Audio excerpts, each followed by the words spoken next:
Thank you guys for joining me here on the last segment of today's show, previewing a game here that we have coming up in week 8 of the NFL. And it's a big one, and it's very adequately put on Sunday Night Football because we're going to have a matchup between two teams with a lot of recent history with one another. We'll see the Dallas Cowboys coming off of their bye week to travel to the San Francisco 49ers this week off of their bye. Like I said, San Francisco is coming off of consecutive home losses, and now they're also sitting at 3-4. Not the record we would have imagined for a team that just made it to the Super Bowl, but a lot of circumstances have been, placed on the 49ers now with all the injuries and things like that. So that's one thing. The Cowboys enter this game at 3-3, trying to quiet the noise as much as possible with all the everything we've seen from the talks about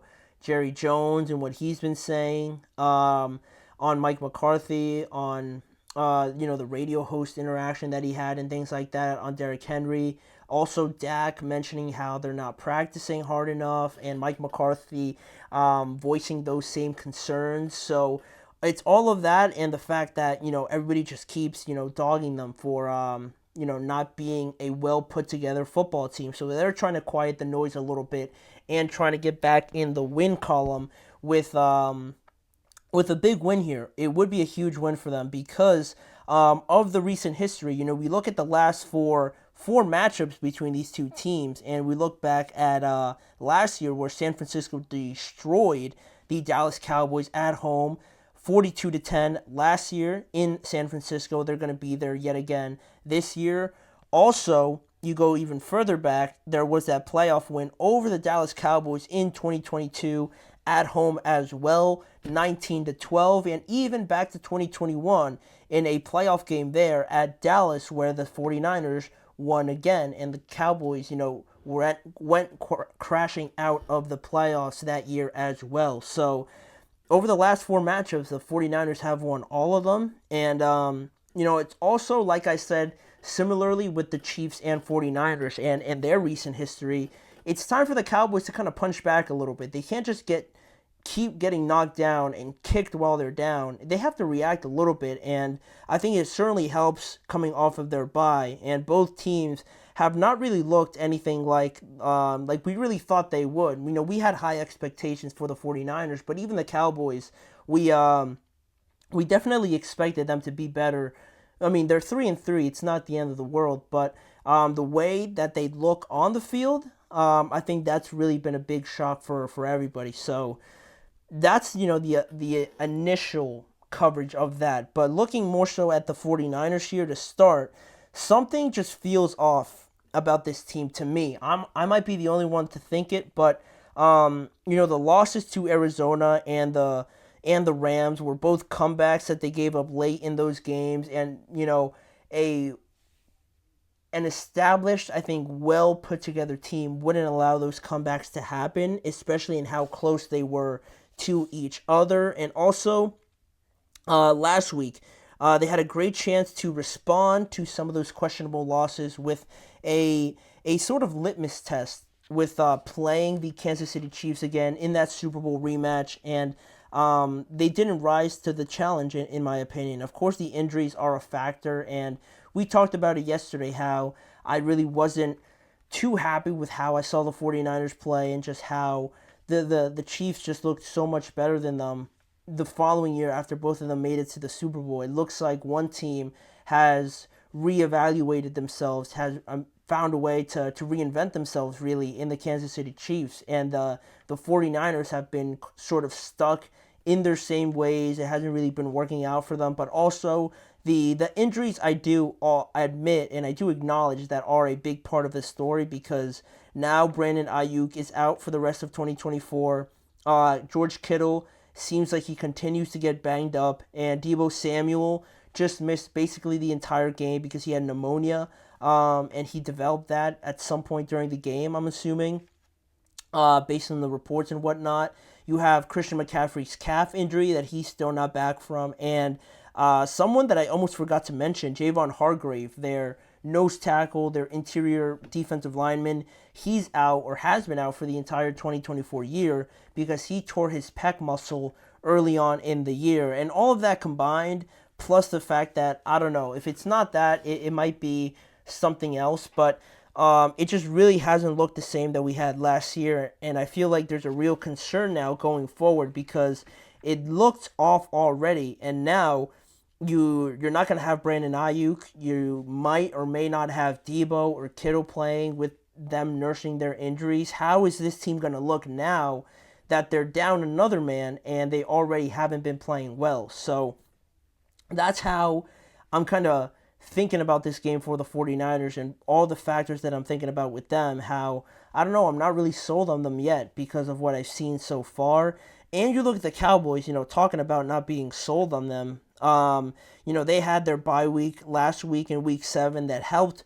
Hopefully people forget about the 47-9 loss they had at home. That's their third loss this year. All of their losses have been at home this year.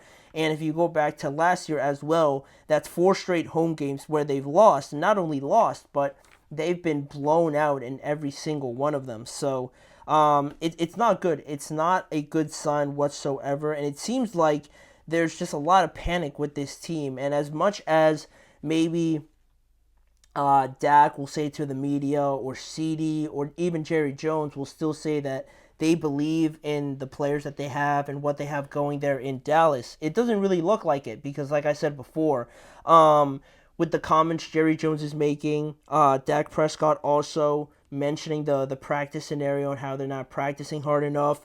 You have Troy Aikman even noticing it by criticizing their receivers, most of all also because of what we've seen and the personnel and the fact that they didn't improve from what we saw last year and how they got run on. They got run on pretty easily last year, and not only did they not add anybody, they lost a lot of starters. So we already knew that their personnel wasn't the greatest, but now it looks like they're living in the worst possible scenario on how this entire thing could have turned out for them with their season and how it's going so far. But they also have their own injuries to deal with.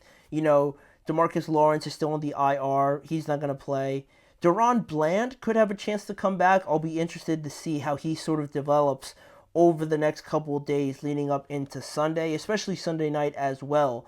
And there's still that uncertainty with Micah Parsons because I feel like he is coming back. There is maybe a slight chance he plays, but it's not 100% guaranteed. So whether or not he plays or doesn't play could have a big implication on this game. And you look at the overall picture with the Cowboys, they're only a game or a game and a half back of the Commanders or the Philadelphia Eagles. They're still right there with those two teams. So, for as bad as we've, just kicked them and how bad we've criticized them, they're still kind of right there. They're teetering, certainly, but right now at this moment, they're technically right there at 3-3, so they have that to play for. But now looking at the matchups for this game and how I kind of see it playing out based on these performances, we have the one being San Francisco's running game against the Dallas Cowboys run defense, right? The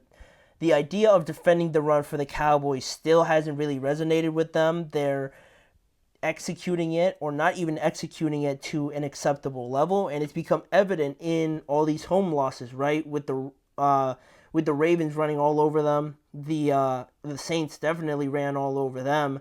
Also the Lions, obviously with David Montgomery and Jahmyr Gibbs, they had a day. So how do the 49ers try and take advantage of that, right? Because they have, they don't have their main guy, but as well, they have Jordan Mason. They have some of the younger guys that have kind of stepped up over the last couple weeks. So are they able to take advantage of that? Also knowing for Dallas's defense to kind of benefit them a little bit more, knowing that you don't have to worry about Brandon Ayuk, and how much does that let you pile up and stack the box a little bit more. That is another interesting factor that could play a role in this matchup, and this will be a huge matchup to determine how this game is played out. But also, the other one that I had in mind was the 49ers pass rush against the Dallas Cowboys offensive line, who, again, haven't been very well. They got their butts kicked against the Detroit Lions. And also, though,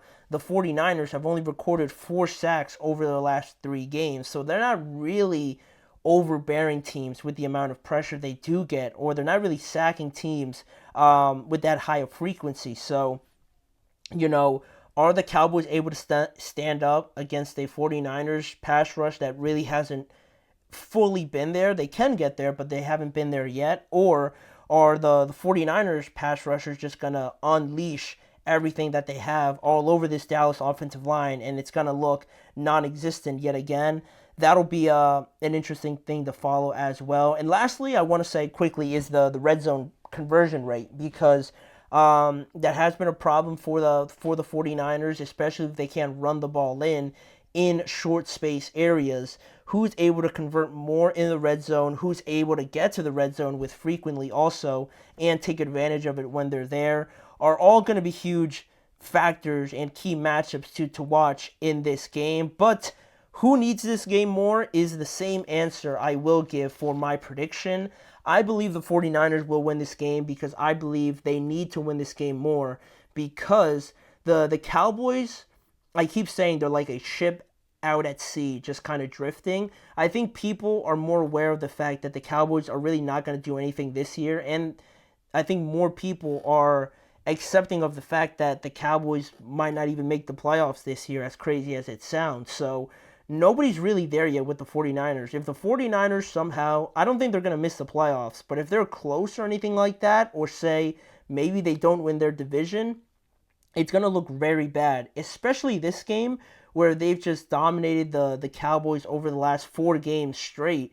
If they lose this game for how disoriented and just how bad the Dallas Cowboys look, there's going to be a lot of questions to be had on Monday for this 49ers team that not only would lose at home for a 3rd consecutive home game, but also be 3-5 in an NFC conference, which just isn't what this 49ers team is or should be. So they need this game more, and I believe they're going to win it. They're going to shake off these bad vibes, these concerns over the last couple weeks and win this game, because they have to win this game. They better win this game or it's going to be very bad. I don't know if it'll be bad, worse for the 49ers on the following Monday than it ever has been for the Cowboys, quite honestly. So, yeah, I believe the 49ers will win that game. We're going to have more predictions and things like that on tomorrow's show. But for right now, that'll be everything I have for you guys on today's episode. Thank you guys for joining me. Please remember to like, follow, and subscribe to the GSMC Chip Shot Football Podcast, as well as following the network on all forms of social media. And check out more of the live show on both YouTube channels and more content around the NFL with me, your host, Manny Maradiaga, in a variety of different ways. And lastly, tune in every weekday at 6:30 p.m. Eastern Time for more of these live shows to get involved in them and whatnot. We'll be here tomorrow and Friday to close out the week. But for right now, we're going to sign off, and we'll be back tomorrow with previewing Thursday Night Football and looking ahead to the weekend. Mm-hmm. Mm-hmm. Mm-hmm. Let's go. I wake up to a little bit of drool on my pillow, feel like it's gonna be a bad day. Yeah, I'm tired of shit, and the coffee ain't hit yet, damn, ain't that great. I don't wanna go to